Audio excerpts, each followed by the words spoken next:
If you're thinking of buying one of these cold frames, either of them will do. They're perfectly acceptable. You can grow plants in both. If you're wanting to know what the difference is between the plastic ones and the wooden ones, then this could be a video that will help you. You see these plastic ones all over the place. A lot of the box stores sell them and they're widely available. The wooden ones I got on Amazon. They are much more expensive, and I'm going to tell you whether I think that expense is actually worth it. The answer might actually surprise you. Let's talk about the aesthetics. These look better, there's absolutely no doubt. The actual build quality of this isn't great. Or the wood is like a little bit just flimsy. For I think these actually cost like £80 each. That was back in 2021, and for £80 you'd expect a little bit better. You can actually build these relatively quickly, and here is a quick sped up version of how easy they are to build.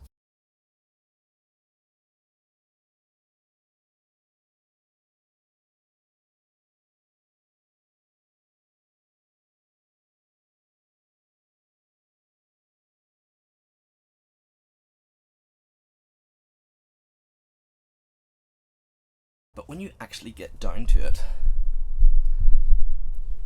the quality isn't amazing.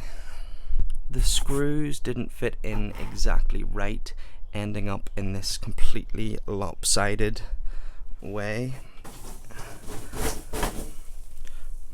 One good thing about them is that you can keep one side closed and one side open, but I didn't find a particular use case for this that was incredible.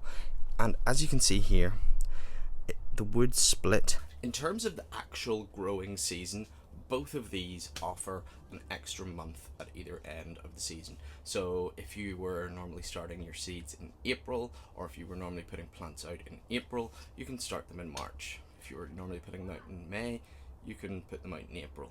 And then on the other side of that, if you were to stop your growing season in September, you can stop your growing season.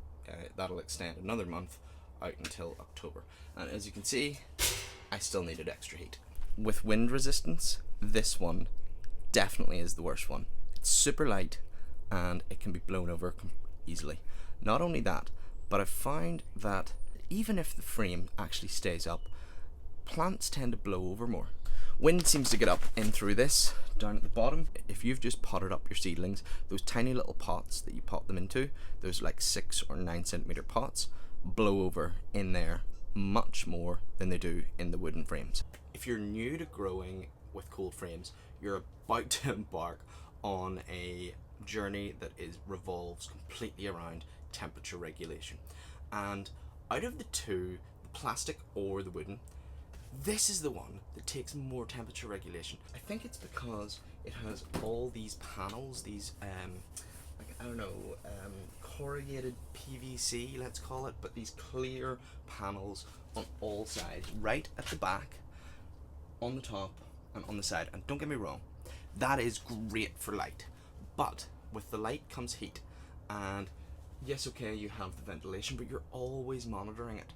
Whereas with the plastic, yeah, okay, you've got green on there and it might not be as durable, but you actually have less temperature to regulate. It's just my experience in the actual regulating temperature and making sure that the overall health of your plants is fine. Might not look like that right now, but it's making this video in January, and I have had a lot of success with this plastic frame. All in, if you want something that will protect your plants during those frosts, or just to give you a little bit more heat for growth, this is what you should go for. I bought this for £35. It has done me very, very well. I've seen them even on offer for 15 at the end of seasons. Grab a couple of these, put some bricks in the bottom, do some extra growing.